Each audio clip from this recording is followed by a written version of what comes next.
બસથી મેટ્રોની, તો એક public transport એટલા માટે કે પબ્લિક ટ્રાન્સપોર્ટનો વધુ લોકો ઉપયોગ કરે અને એક મેસેજ આપવાનો પ્રયાસ પ્રધાનમંત્રી મોદી કરી રહ્યા છે અને તેના કારણે આજની જે ગુજરાતની મુલાકાત છે તે વિશેષ બની રહે છે. પહેલા અહીં જે ચોથી જે એનર્જી સમિટ છે તેઓ પ્રારંભ કરાવે છે, એક્સપોનો પ્રારંભ કરાવે છે, ત્યારબાદ તેઓ મેટ્રોમાં જાય છે.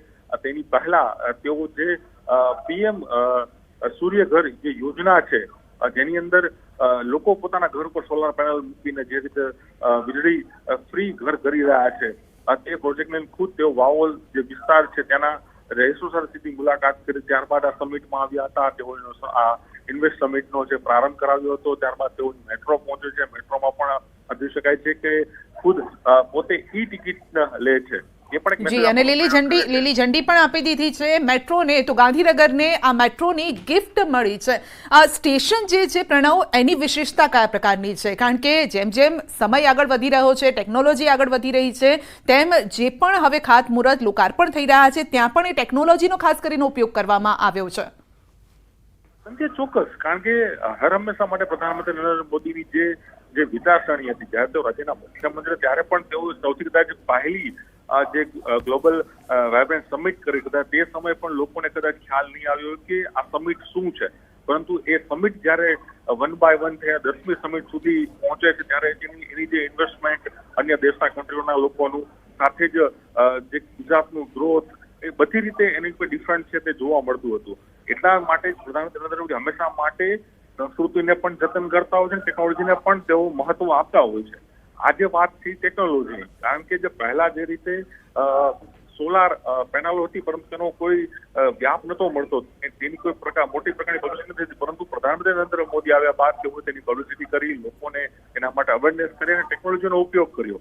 તેના જ કારણે આજે દેશ અલગ એક દિશા ઉપર જઈ રહ્યો છે. બીજી તરફ આ રીતે પબ્લિક ટ્રાન્સપોર્ટ હોય તેમાં વધુ ઝડપ લાવી, ટેકનોલોજીનો વધુ કઈ રીતે ઉપયોગ કરવો.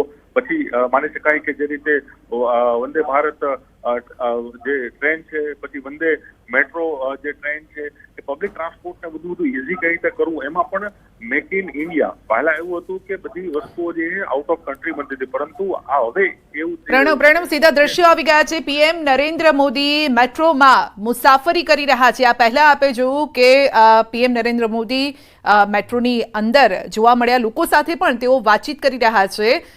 તેઓ ઊભા રહીને અને લોકો સાથે વાતચીત પણ કરી રહ્યા છે કે તેઓ કઈ રીતે આ મુસાફરીને માણશે, આ સાથે કઈ રીતે તેમને આ સુવિધા કેવી લાગવાની છે તે અંગે પણ યુવાનો સાથે આપ જોઈ શકો છો કે યુવાનો પણ જોવા મળી રહ્યા છે. તેમની સાથે તેઓ વાતચીત કરી રહ્યા છે. અને હંમેશા આપણે જોયું છે કે પીએમ જ્યારે પણ કોઈ પબ્લિક જગ્યા પર હોય છે, આસપાસ લોકો હોય છે, ત્યારે તેમનો પ્રતિભાવ લેવાનું જરૂર પ્રયત્ન કરતા હોય છે. કારણ કે પીએમ હંમેશા કહેતા આવ્યા છે કે લોકો પાસેથી મને શીખ મળે છે. લોકો પાસે જ્યારે હું વાતચીત કરું છું એમની સાથે, ત્યારે ઘણા બધા આઈડિયાઝ પણ તેમાંથી મળતા હોય છે. અને જ્યારે કોઈ નવો આઈડિયા મળે તો તેના પર તેઓ કામ કરવાનું પણ શરૂ કરતા હોય છે. તેમની ટીમ તેના પર કામ કરવાનું શરૂ કરતી હોય છે.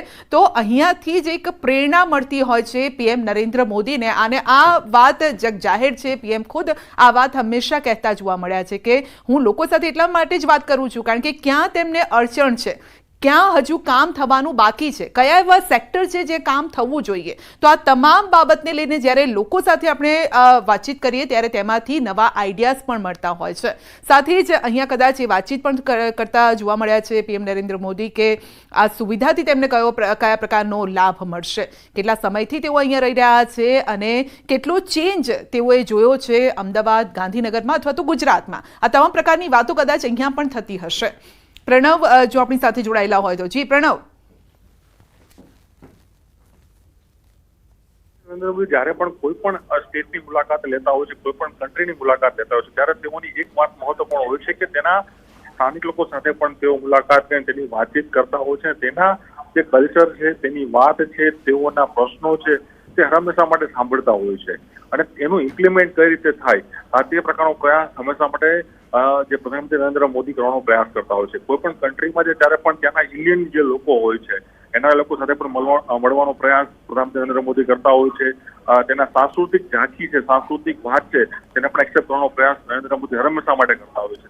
જ્યારે પબ્લિક ટ્રાન્સપોર્ટની વાત આવે ત્યારે પબ્લિક ટ્રાન્સપોર્ટમાં પણ લોકો કેવો પોતાનો ઓપિનિયન આપી રહ્યા છે. જ્યારે તેઓ અહીં મુખ્યમંત્રી ત્યારે પણ તેઓ જ્યારે એસટી બસ એટલે જે પબ્લિક ટ્રાન્સપોર્ટ જે શરૂ કરવા ત્યારે પણ તેઓ ખુદ તેમાં મુસાફરી કરીને લોકો સાથે વાતચીત કરતા અને લોકોમાં કઈ લોકો ડિમાન્ડ કરી રહ્યા છે, લોકો કઈ માંગ કરી રહ્યા છે, લોકોને કઈ અપેક્ષાઓ છે વધુ સરકાર પાસે, તે હર હંમેશા રાખવાનો પ્રયાસ છે પ્રધાનમંત્રી નરેન્દ્ર મોદી કરતા હોય છે. ત્યારે આમાં પણ એક વસ્તુ જોવા મળી છે, જ્યારે ફેઝ 1નો જે પ્રયાસ કર્યો હતો નરેન્દ્ર મોદીએ, ત્યારે પણ તેઓ મેટ્રોની અંદર મુસાફરી દરમિયાન અનેક લોકો તેની સાથે બેઠા હતા, લોકો જોડાયા હતા અને ત્યારબાદ જે અભિપ્રાય આપવામાં આવે છે પ્રજા તરફથી, લોકો તરફથી, એ અભિપ્રાયનું તેઓ કઈ રીતે પાલન થાય, કઈ રીતે તેનું ઇમ્પ્લિમેન્ટ કરી શકાય, તે પ્રકારનો હર હંમેશા નરેન્દ્ર મોદી પ્રયાસ કરતા હોય છે. આમાં પણ જે દ્રશ્યમાં જોવા મળી રહ્યું છે કે મેં ફરી કહું છું કે તેઓ ઈ ટિકિટના માધ્યમથી તેઓ પ્રવેશ કરે છે, એટલે એ પણ મેસેજ આપવાનો પ્રયાસ કરે છે કે લોકોએ હવે યુપીઆઈનો વધુ ઉપયોગ છે, ટેકનોલોજીનો ઉપયોગ છે તે કરવો જોઈએ. હવે કોઈ જૂની જે મેથડ છે તેની દૂર થઈને જે રીતે વિશ્વ ગ્લોબલી જે રીતે આગળ જઈ રહ્યો છે, અન્ય દેશો જે રીતે પ્રગતિ.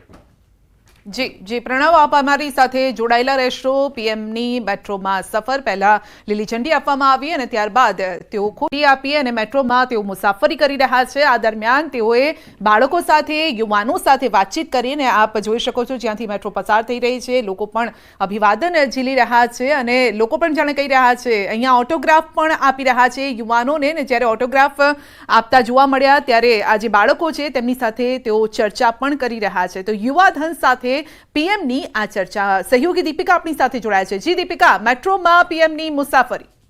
બિલકુલ, મેટ્રોમાં વડાપ્રધાનની મુસાફરી ખૂબ જ સૂચક, કારણ કે અહીં બાળકો સાથે તેમણે જે પ્રકારે વાતચીત કરી છે અને તેમના હાવભાવ જે જોવા મળી રહ્યા છે, હંમેશા વડાપ્રધાનને બાળકો ખૂબ જ પ્રિય છે. એમાં પણ મેટ્રોની મુસાફરી દરમિયાન રેલ સેવાનો જ્યારે તેમણે પ્રારંભ કરાવ્યો છે ત્યારે મોટેરાથી મહાત્મા મંદિર સુધી હાલ પ્રાથમિક જે મેટ્રો પ્રારંભિક રૂટ છે તેની આજથી શરૂઆત કરવામાં આવી છે.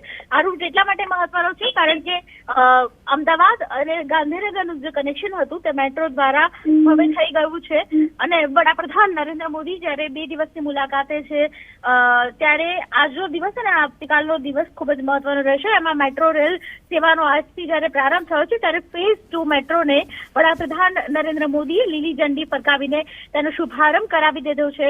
સાથે જ આપ જોઈ રહ્યા છો કે મોટી સંખ્યાની અંદર બાળકો પણ મેટ્રોમાં જોવા મળ્યા છે, જેમની સાથે વડાપ્રધાને પોતાની જે લાક્ષણિકતા છે બાળકો સાથે વાતચીત કરવાની, તે લાક્ષણિકતા પણ અહીં બિલકુલ તેમની જોવા મળી રહી છે. તેમનો જે અહીંયાથી એક સંદેશ એ પણ મળી રહ્યો છે જ્યાં સુધી હું સમજુ છું, કારણ કે ગાંધીનગર અમદાવાદ રોડ સાથે તો કનેક્ટેડ છે, પરંતુ એક આ નવી સાંકળ એટલે મેટ્રો રૂપે આ નવી સાંકળ એ કનેક્ટ થઈ છે ગાંધીનગર અને અમદાવાદને. પરંતુ જે આ બાળકો સાથે એટલે યંગસ્ટર સાથે જે વાતચીત કરી રહ્યા છે, અહીંયાથી એક સંદેશ એ પણ છે કારણ કે ગાંધીનગરથી મોટી સંખ્યામાં જે બાળકો છે, યુવાનો છે, કોલેજ માટે આવતા હોય છે, એટલે કોલેજ સ્ટડીઝ માટે આવતા હોય છે, ઘણા નોકરી માટે પણ આવતા હોય છે. તો અહીંયા એક એ પણ સંદેશ આપવાનો પ્રયત્ન કરી રહ્યા છે કે તમે હવે મેટ્રો દ્વારા મુસાફરી કરીને પણ આવી શકો છો. યંગસ્ટર્સ માટે આ ખાસ સંદેશ. બિલકુલ, એટલા માટે જ બાળકો સાથે તેમણે પોતાની લાક્ષણિક અદામાં વાતચીત કરી, બાળકો સાથે બાળકો સમજી શકે તે પ્રકારે તેમણે વાતચીત કરી અને આ મેસેજ ન માત્ર આ બાળકો પરંતુ દરેક બાળકના મનમાં જશે, દરેક વિદ્યાર્થીના મનમાં જશે કે રેલ કનેક્ટિવિટી અને મેટ્રોનો ઉપયોગ કરીને કેવી રીતે તેઓ પોતાનો સમયનો બચાવ કરી શકે છે અને કેવી રીતે પૈસાનો પણ બચાવ થશે. કારણ કે જે પ્રકારે રોડ કનેક્ટિવિટી દ્વારા અમદાવાદથી ગાંધીનગર અવાતું હતું, પરંતુ હવે વિદ્યાર્થીઓ છે તેઓ ગાંધીનગરથી અમદાવાદ ને અમદાવાદથી ગાંધીનગર મેટ્રો ફેઝ 2 નો ઉપયોગ કરી શકશે અને તેને લઈને આ શુભારંભ છે તેને લઈને પણ ખાસ કરીને વિદ્યાર્થીઓ માટે ખૂબ જ મહત્વનું આ પગલું કહી શકાય. જી દીપિકા, અહીંયા જે બાળકો છે તેમને ઓટોગ્રાફ પણ આપ્યો છે. આજે સવારે પણ આપણે જે એક પરિવાર સાથે વાતચીત કરી હતી તેમને પણ ઓટોગ્રાફ આપ્યો હતો. આ ઓટોગ્રાફ કેટલો મહત્વનો આ લોકો માટે સાબિત થતો હોય છે, કારણ કે આપણે તો એક પરિવાર સાથે વાતચીત પણ કરી છે અને જ્યારે યંગ જે બ્રિગેડ તૈયાર થઈ રહી છે એમને જ્યારે ઓટોગ્રાફ આપતા હોય અને જ્યારે તેઓ નરેન્દ્ર મોદીને યંગસ્ટર્સ જે છે એ આઇકોન માંગતા હોય અને તેમને જ્યારે ઓટોગ્રાફ મળે ત્યારે કેટલી ખુશી થાય એમને. હા બિલકુલ, વડાપ્રધાન નરેન્દ્ર મોદી યુથનું આઇકોન છે અને જ્યારે યુથના આઇકોન હોય ને પોતાની સમક્ષ જ હોય ત્યારે જીવનની જે પળ છે તે સંસ્મરણ બની જતી હોય છે અને આજનું જે યુથ છે, આવતીકાલની પેઢી છે, આ ભવિષ્યની પેઢીને ખાસ કરીને કઈ દિશામાં વાળવી, કેવી રીતે વાળવી, વડાપ્રધાનના આ જે વાત છે, તેમની જે આ લાક્ષણિકતાઓ છે તે જ તેમને ખાસ બનાવે છે. એટલે જ બાળકોને પણ આગળની દિશાની અંદર નવું તેઓ વાઇડ વિચારી શકે તે પ્રકારની તેમના સૂચનો હોય છે ને એટલા માટે જ આજે જ્યારે મેટ્રોમાં પણ બાળકો સાથે તેમણે વાતચીત કરી, તેમણે પોતાનો ઓટોગ્રાફ આપ્યો. એટલે જેટલી વાર જ્યારે બાળકો એ ઓટોગ્રાફને જોશે ત્યારે આ પળને યાદ કરશે, વડાપ્રધાન સાથે કેવી વાતચીત કરી હતી તે પળને યાદ કરશે અને ત્યારબાદ ખાસ કરીને વડાપ્રધાનની વાતચીત બિલકુલથી 10 લોકો સુધી પહોંચાડશે, 10 બીજા 20 લોકો સુધી પહોંચાડશે. એટલે માઉથ પબ્લિસિટીની સાથે ખાસ કરીને લોકો છે તેમના વડાપ્રધાનના વિચારો છે તે તો જશે, પરંતુ જી બિલકુલ દીપિકા, નરેન્દ્ર